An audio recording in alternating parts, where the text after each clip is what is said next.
Hello, dear aspirants. Today is 20th July and we are going to start our current affairs class. The first article is related to Taj Mahal controversy and Taj Mahal, which was built in 17th century, is facing a new renewed controversy. Actually, जो Allahabad High Court है, they have issued notices to the Center and Archaeological Survey of India in response to a PIL uh, that challenges and sorry, it was a plea that challenges an Agra trial court decision to refuse a survey of the monument. The plea was filed by Advocate Harishankar Jain, and he contends that Taj Mahal, which is a UNESCO World Heritage Site, is actually a historical structure named Tejo Mahal. और अपने declaration में he has said that Taj Mahal is a Hindu temple and he seeks permission for Hindus to perform prayers there. He has also requested that the appointment of an advocate commissioner for inspection, मतलब एक इसका पूरा inspection कराया जाए through an advocate commissioner. तो ये है issue. और if historically, if we talk about Taj Mahal, it was built by Mughal Emperor Shah Jahan as a tomb for his wife Arzuman Bano, and its construction took 22 years. 22 साल लगे थे ताजमहल को बनाने में. और इसके जो चीफ आर्किटेक्ट थे, ही वॉज उस्ताद अहमद लाहौरी. और जो भी कंट्रोवर्सीज है रिगार्डिंग द आर्किटेक्चर, और इसमें एक और कंट्रोवर्सी है कि ये जो डिजाइन है, it was design by Venetian jeweller Geronimo Veronio. और बाद में मुगल बेग हैं, इन्होंने कहा कि अपने तारीखे ताजमहल में क्या मोहम्मद ई इंदी, ये जो है वो एक आर्किटेक्ट थे टर्की के, and he design the structure. तो ये सारे क्लेम्स हैं. फिर फर्दर और भी क्लेम्स हैं, जैसे कि अगर मिड सेंचुरी की अगर बात करें तो इसमें सजेस्ट है कि जो मॉन्यूमेंट है ये फ्रेंच मैन ऑस्टिन डी बॉर्डिक्स थे, इनका एक ये वर्क है. ऑस्टिन जो है वो 1632 में डाइड हो गए थे जिस साल इसका जो कंस्ट्रक्शन है वो स्टार्ट हुआ था. तो काफी सारी थ्योरीज हैं रिगार्डिंग द स्ट्रक्चर. और बट जो मेडुअल इंडिया का जो हिस्ट्री है, इसमें ये एक फैक्ट के तौर पे स्टैब्लिश है कि Taj Mahal is a tomb for Shah Jahan wife. और इसमें जो काफी सारे जो हिस्टोरियंस हैं, इसको जो है वो इनका एक कंसेंसस है. और अगर हम बात करें तो जो फर्स्ट चैलेंज दिया गया ताजमहल के ऑथेंटिसिटी को लेके, कि ये जो एक पीएम ओक है, ये एक नॉन हिस्टोरियन है.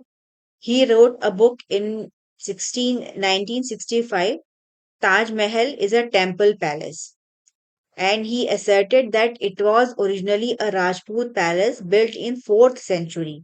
Then in 1989, he revised this to claim it was a Hindu temple from the early 12th century, and he published Taj Mahal, the true story, to support his contention. तो इन्होंने जो है वो पहले ये claim करना start किया कि ये जो है वो एक हिंदू टेम्पल रहा है.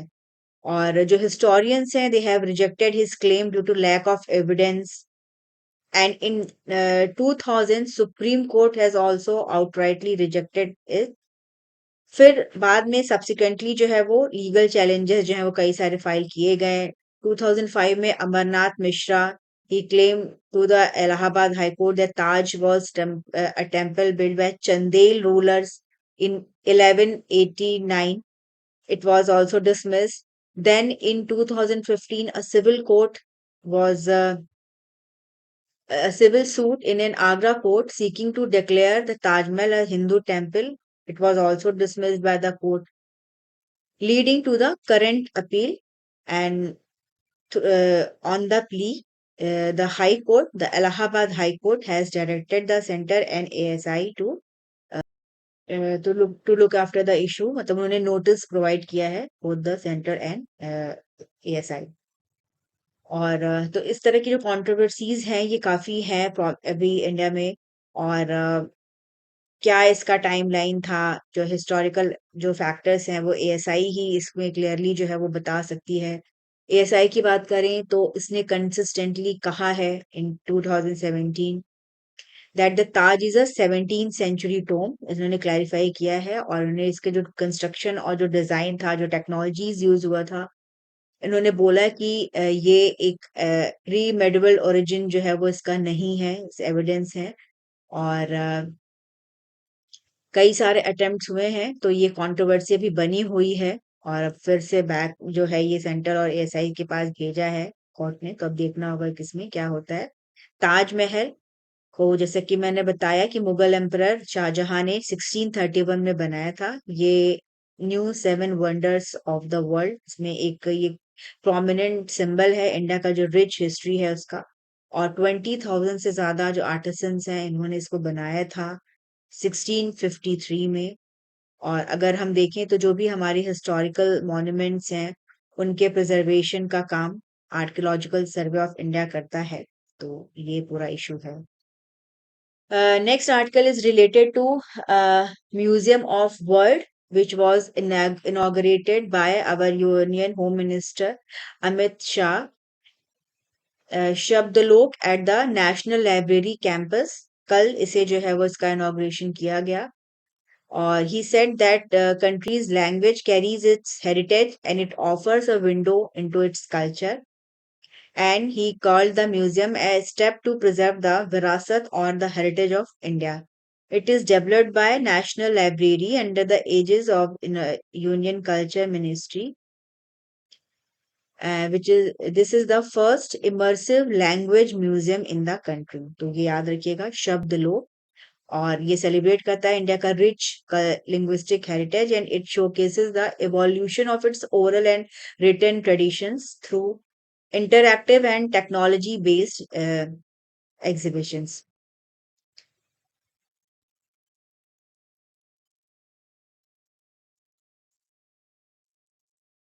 National Library in Kolkata, it was established in 1836 as the Calcutta Public Library and it was later renamed is the largest library in India by volume. Its campus now hosts शब्दलोक। ये शब्दलोक कहाँ है? National library Kolkata में। ठीक है, ये India का first immersive language museum है, तो ये आपके लिए इंपॉर्टेंट रहेगा। और ये जो शब्द लोक है, it celebrates India's 22 official languages and traces its journey from oral tradition and ancient manuscript to printed works and modern electronic texts. तो ये जो इंफॉर्मेशन है ये प्रीलिम्स के लिए इंपॉर्टेंट रहेगी। जैसे शब्द लोग पूछा जा सकता है, या जैसे कि आप देखिए कि कितनी ऑफिशियल लैंग्वेजेस है इंडिया में, तो 22 हैं, तो ये आपको याद रखना चाहिए। तो प्रीलिम्स में इस तरह से चीजें पूछी जा सकती हैं। या नेशनल लाइब्रेरी, बहुत से लोग कंफ्यूज हो जाएंगे कि दिल्ली में है कि कोलकाता में है, तो ये एग्जामिनेशन के लिए इंपॉर्टेंट रहेगा। और आप चैनल को ज्यादा से ज्यादा लाइक करिए, सब्सक्राइब करिए, हमसे जुड़िए। तो नेक्स्ट अगर हम देखें तो ओलंपियाड्स में इंडिया का काफी सक्सेसफुल परफॉर्मेंस रहा है। 37th international biology olympiad 2026 it held in Vilnius Lithuania. और यहाँ पे इंडिया ने 1 गोल्ड और 3 सिल्वर मेडल्स जो है वो जीते। भव्य गुनवाल फ्रॉम हरियाणा, ये इन्होंने गोल्ड मेडल जीता। और इसके अलावा सौमिल मैतेई, निशित कलानी, अनमोल कुमार, इन लोगों ने सिल्वर मेडल जीता। If you talk about International Biology Olympiad, it started on July 12th और कल ये एंड हुआ। और इंटरनेशनल बायोलॉजी ओलंपियाड की अगर हम बात करें तो इसमें ये एक प्रेस्टिजियस कंपटीशन है और इसको इस तरह से डिजाइन किया गया है to stimulate scientific curiosity and it recognises talent in biology among pre university students worldwide. तो इंडिया का जो परफॉर्मेंस है वो शुरू से जो है वो ओलंपियाड्स वगैरह में काफी बेहतर रहता है। और डिपार्टमेंट ऑफ एटॉमिक एनर्जी, इन्होंने बताया कि इस इवेंट में 307 स्टूडेंट्स ने पार्टिसिपेट किया था। और इस मौके पे प्रधानमंत्री मोदी जी ने भी जो है वो बच्चों को जो है वो अपने जो है वो का इनकरेज किया और उन्हें कॉन्ग्रेचुलेट किया कि इनके बेहतरीन परफॉर्मेंस के लिए। Thereafter, Andhra Pradesh government has announced the identification of Omicron RF.5 और ये एक हाईली ट्रांसमिसिबल लिनेज है सार्स सीओवी 2 का, जो कि इमर्ज हुआ था लेट 2021 में और ये ग्लोबली काफी डोमिनेंट हो गया। इसमें बहुत सारे म्यूटेशंस हुए हैं और कोरोना का ही ये एक टाइप है। और ये जो फाइंडिंग्स हैं ये भी कोविड-19 के केसेस जो हैं वो रिसेंटली आंध्र प्रदेश में जो है वो रिपोर्ट किए गए हैं और ये इसका जीनोम सीक्वेंसिंग का काम जो है ये नेशनल इंस्टीट्यूट ऑफ वायरोलॉजी है पुणे में, इसने कंफर्म किया है कि हाँ ये ओमिक्रॉन RF.5 के जो है वो सैंपल्स में जो सैंपल दिए गए थे उसमें से इन्होंने इसको जो है वो फाइंड आउट किया है। तो ये इम्पोर्टेंट रहेगा और सर्विलांस जो है वो बढ़ा दिया गया है और लोगों से ये कहा गया है कि थोड़ा सा जो है वो प्रिकॉशन रखें, क्योंकि अगर जैसे केसेस फिर से बढ़ते हैं तो ये एक प्रॉब्लम जो है वो हो सकता है। Next, if we will see, there is an important article related to national water conservation efforts और कैसे इंडिया का जो वाटर कंजर्वेशन एफर्ट है वो इसको में और इवॉल्व हो रहा है। कैच द रेन, जल संचय जन भागीदारी इनिशिएटिव्स हैं। जल संचय जन भागीदारी 1.0 इट वाज लॉन्च्ड ऑन सितंबर 6 2024। ये लॉन्च हुआ था गुजरात के सूरत में, प्राइम मिनिस्टर ने इनको इनॉग्रेट किया था। This initiative guided by community CSIR and cost principle, it aims to mobilize community participation कि कैसे लोगों को ज्यादा से ज्यादा जोड़ा जाए और वाटर कंजर्वेशन के लिए जो है वो वर्क किया जाए। फिर जल संचय जन भागीदारी implemented from April 1 2024 to May 31st 2024 and it exceeded its target by constructing over 27 lakh artificial groundwater recharge structures nationwide। तो जो एक गोल था 10 लाख का, इनिशियली गोल सेटअप किया गया था कि हमें इतने रिजर्वॉयर्स बनाने, तो उससे ज्यादा जो है वो सिस्टम पूरा बना। तो ये काफी सक्सेसफुल रहा। और जैसे कि हमें पता है कि ड्रॉट की कंडीशन हो जाती है, कैसे हम वाटर को प्रिजर्व करें, कैसे जो रेन वाटर है उसको बेहतर तरीके से रेन वाटर हार्वेस्टिंग का यूज करके कैसे जो वाटर का लेवल है उसको बढ़ाया जाए, इस पे वर्क हो रहा है। And after the success of जल संचय जल भागीदारी 1.0 it's 2.0 version it was launched in जून 2025, 1 जून 2025।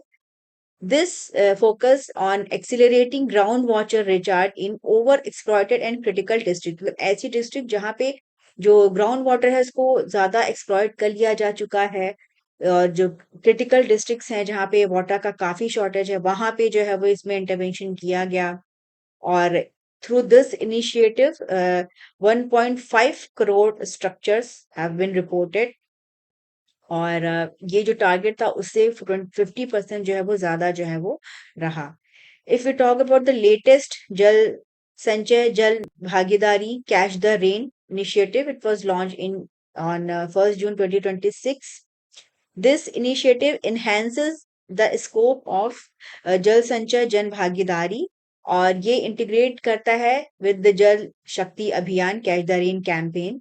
और ये जो इनिशिएटिव है इसका एक एम है डिफरेंट डिफरेंट इनिशिएटिव्स के साथ वर्क करके कैसे रेन वाटर हार्वेस्टिंग पे काम किया जाए, कैसे जो ग्राउंड वाटर है उसको बेहतर किया जाए, वाटर स्टोरेज को बेहतर किया जाए थ्रू कम्युनिटी पार्टिसिपेशन। और इसका एक एम है कि जो भी रेनफॉल है उसको जो है वो कंजर्व किया जाए ताकि जो वाटर सिक्योरिटी है उसको जो है वो मेंटेन किया जा सके। फिर foundational Jal Shakti Abhiyan catch the rain, ये it was launch by prime minister Modi on world water day 22 March 2021 और इसका जो थीम था वो था catch the rain where it falls when it falls. Similarly different different years में जो जो इसके जो है वो थीम रहे हैं वो इसमें दिया गया है। जैसे कि 2019 का जो इनिशिएटिव था it promoted rain water harvesting. Ground water recharge, expanding water conservation activities, ये 2022 का एक थीम था। Source sustainability for drinking water 2023 का था। नारी शक्ति से जल शक्ति, ये 2024 का थीम था। तो ऐसे जो है वो डिफरेंट कैंपेन्स चला के जो है ये वाटर कंजर्वेशन पे वर्क जो है वो किया जा रहा है। और गवर्नमेंट ने सक्सेसफुली एक जो वाटर कंजर्वेशन है उसको एक सेक्टोरल प्रोग्राम से नेशन वाइड प्रोग्राम में जो है बनाया है। इसको एक जन आंदोलन के तौर पे जो है वो बनाया गया है। और इसमें जो कम्युनिटी का पार्टिसिपेशन है वो काफी बढ़ा है। इसमें फोकस किया गया है साइंटिफिक प्लानिंग पे, रिसोर्स कन्वर्जेंस पे, और ये जो विजन है विकसित भारत का उसको ये कहीं ना कहीं स्ट्रांग बनाता है। एक सस्टेन एफर्ट होने चाहिए to preserve the water, to recharge our ground water system, to restore the water bodies. These are very important for supporting our livelihood and for supporting agriculture. तो ये सारी चीजें जो है ये important रहेंगी। इनके जो डेट्स वगैरह हैं ये पूछे जा सकते हैं, थीम्स भी पूछी जा सकती हैं। Then the next important news is regarding uh, first geothermal wells in Ladakh. Union Minister for New and Renewable Energy Prahlad Joshi announced that India has successfully commissioned its first geothermal wells in Puga valley Ladakh. Puga valley के बारे में कई बार इसके पहले prelims में पूछा भी जा चुका है। और ये जो वेल्स हैं they have been drilled to a depth of 1000 metre at altitude exceeding 14,000 feet, मतलब लद्दाख इतनी हाइट पे है। और ये काफी क्रूशियल स्टेप है for utilising earth's natural heat for sustainable and continuous clean energy generation. Geothermal energy, it is derived from the heat within the earth. This heat can be directly used for heating and cooling or generate electricity. तो ये काफी important रहेगा कि कहाँ पे जो है ये first geothermal wells जो है वो बनी है। Then in economics, there was a article related to electronic gold receipts. What are its features and benefits? तो ये पूछा जा सकता है कि what are EGR? These are exchange traded security that represent ownership of physical gold of specified purity, मतलब कितनी purity का गोल्ड है, और ये दर्शाता है कि जो भी कंज्यूमर है उसके पास फिजिकली इतना गोल्ड है, और ये सिक्योर रहता है सेबी के रेगुलेटेड वॉल्ट्स में। इसको इलेक्ट्रॉनिकली हेल्ड किया जा सकता है डीमेट अकाउंट में, and when needed it can be bought and sold in different denomination on the stock exchange. और इसको फिजिकल गोल्ड में भी कन्वर्ट कर सकते हैं थ्रू अ प्रिस्क्राइब प्रोसेस। तो ये इसमें काफी एडवांटेजेस रहता है कि मतलब फिजिकल गोल्ड का भी एडवांटेज है with convenience of electronic investing. तो मतलब टेंशन नहीं रहेगा। और जो एसएबी है ये रिकॉग्नाइज सिक्योरिटी है, ये ईजीआर, तो ये काफी सिक्योर भी है। ये एक ट्रांसपेरेंट और स्टैंडर्डाइज वे है to own gold while removing concerns related to purity and personal storage. तो ईजीआर के बारे में आपसे पूछा जा सकता है। ठीक है। और ये जो ईजीआर है या electronic gold receipt, it's a part of India's effort to formalise gold investment and reduce reliance on physical gold import.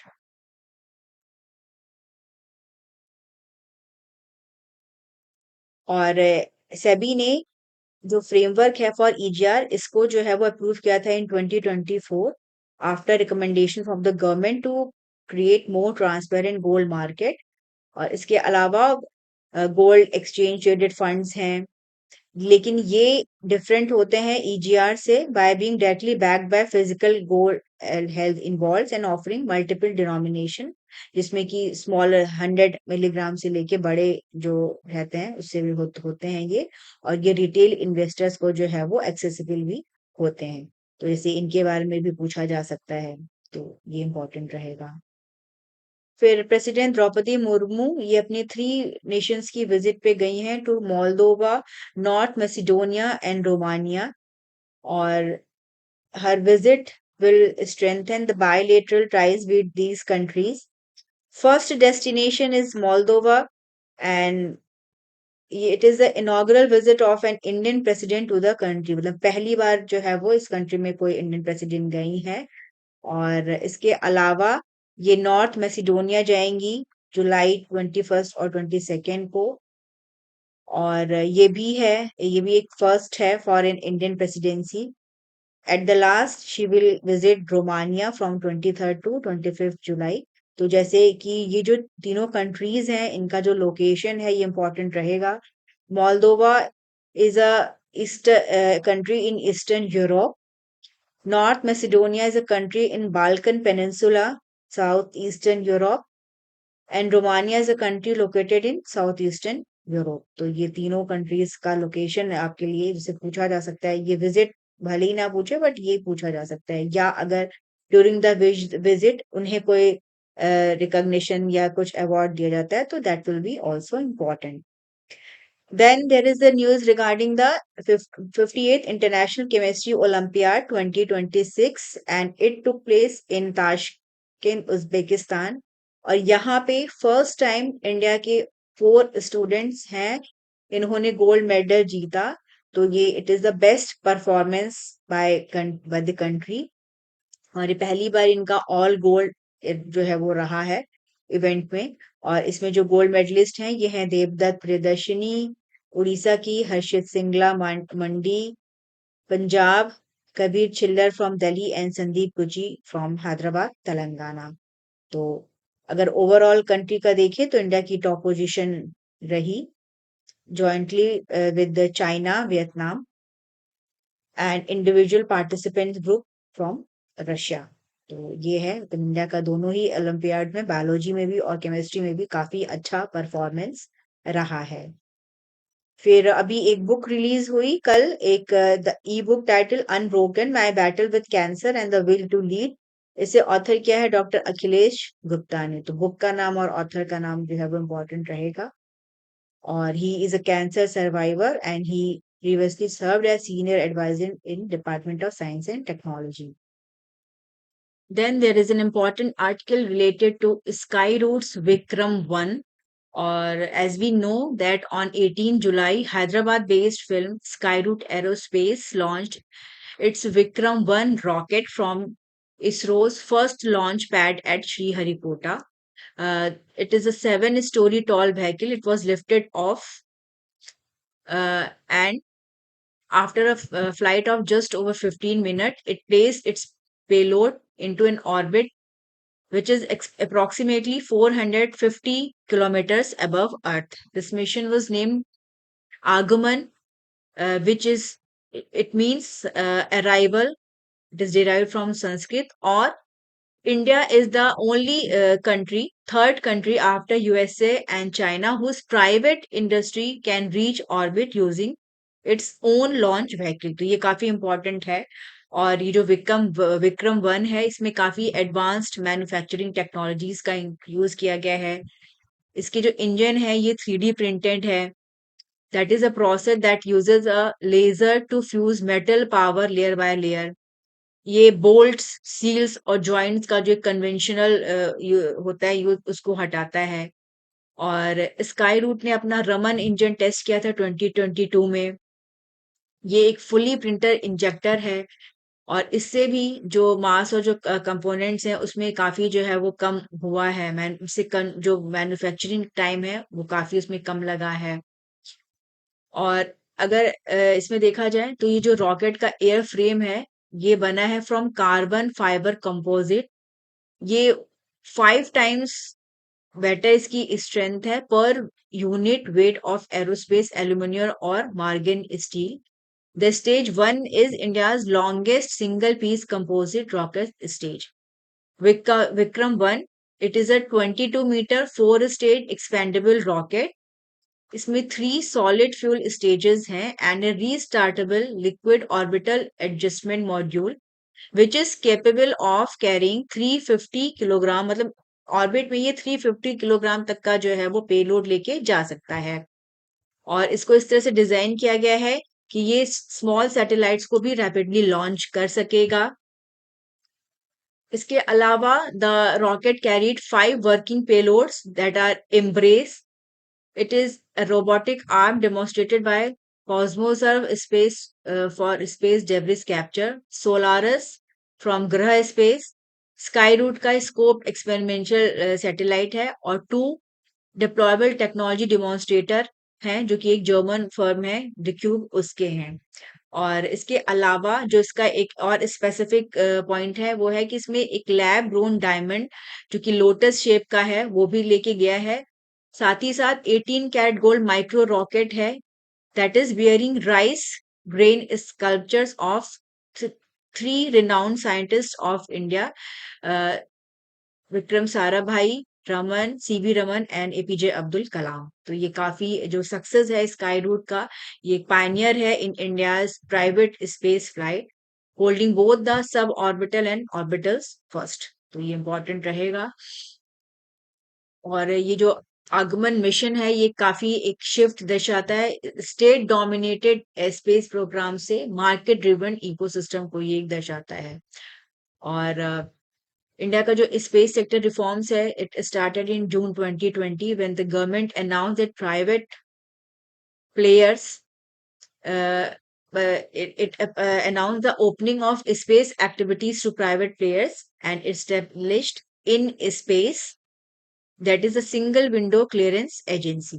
And after this, space new Space India Limited was also created to commercialize ISRO technologies. तो ये सारे जो points हैं ये आपके examination के लिए काफी इंपॉर्टेंट रहेंगे। In sports, PV Sindhu became first Indian to win Japan Open. Or PV Sindhu is a two-time Olympic medalist and she created history by becoming the first Indian to win the prestigious Japan Open Women's Single titles. इन्होंने Japan की 3 time world champion अकानी Yamaguchi को straight game में हराया 21-17, 21-17 से। और ये इनका जो विक्ट्री है ये काफी इंपॉर्टेंट है, इनको सबने कॉन्ग्रेचुलेट किया। इनका जो लास्ट टाइटल विन था ये 2024 का सैयद मोदी इंटरनेशनल था। और ये विक्ट्री इनकी one of the biggest victories में अचीवमेंट में जो है वो इसको गिना जाएगा आफ्टर इनका जो वर्ल्ड चैंपियनशिप रहा 2019 का। तो ये आज का सारा करंट अफेयर्स था, और आप डाउनलोड कर सकते हैं बुक को, जो हमारे पीडीएफ है करंट अफेयर्स का बुकलेट, उसको यूट्यूब चैनल के डिस्क्रिप्शन पे जाके। और आप चैनल पे हमसे ज्यादा से ज्यादा जुड़िए, लाइक करिए, चैनल को सब्सक्राइब करिए और डेली स्टडी करिए ताकि आपके लिए काफी ये अच्छा रहेगा और एग्जाम में आप काफी कॉन्फिडेंट भी फील करेंगे। लास्ट में एक न्यूज थी रिगार्डिंग केलियन बापे। ये एक फ्रेंच फुटबॉलर हैं और इनका न्यू रिकॉर्ड है, he is all time world cup top scorer. और इन्होंने टोटल 22 गोल्स किए हैं 3 वर्ल्ड कप टूर्नामेंट्स में। तो ये भी इम्पोर्टेंट रहेगा। इनके बाद जो है लियोनेल मेसी मेसी हैं।